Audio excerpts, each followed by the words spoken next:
হারাম ভক্ষণকারী শরীর জীবনও জান্নাতে যাবে না, কখনোই জান্নাতে প্রবেশ করবে না। ইন্নাল্লাহ তাইয়্যিব লা ইয়াকবালু ইল্লা তাইয়্যিবা। আল্লাহ সুবহানাহু ওয়া তাআলা পবিত্র, তিনি পবিত্র ছাড়া কিছু গ্রহণ করেন না। ওয়া আন্নাল্লাহা আমারাল মুমিনিনা বিমা আমারা বিহি মুরসালিন।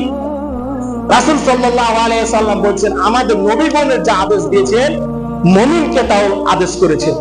নবীগণের যেটা বিধিনিধি মুমিনেরও সেটা রীতিনীতি একই। সুম্মা যাকার রাজুলা ইউতুলি সাফার, এক সফরকারী ব্যক্তি সফর করতেছে, সফর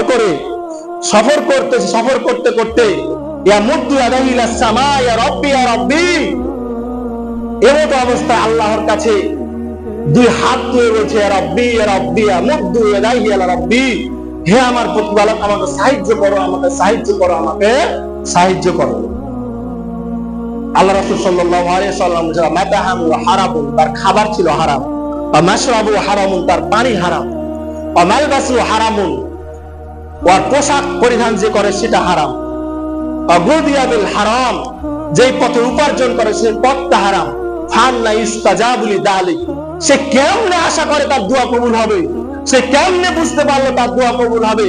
যার খাওয়া হারাম, পানি হারাম, পোশাক হারাম, যার জীবিকা নির্বাহ হারাম, যেই পথে রোজগার করে ওই পথটা হারাম, কিভাবে সে বুঝতে পারলো যে তার দোয়া কবুল হবে?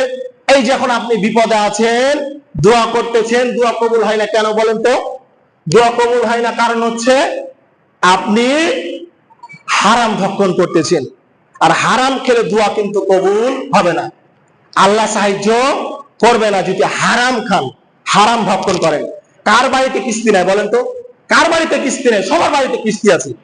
ব্র্যাক বলেন, এনজিও বলেন, এই কত রকমের আপনার কিস্তির কত রকমের আপনার প্ল্যাটফর্ম আছে। তো কার বাড়িতে এগুলো চালু নাই? সবার বাড়িতে কম বেশি কিস্তি সবাই নেই। তো কিস্তি তুলে কোনোদিন ইহকালে শান্তি পাবেন না, পরকাল তো পাবেনই না, ইহকালে শান্তি পাবেন না।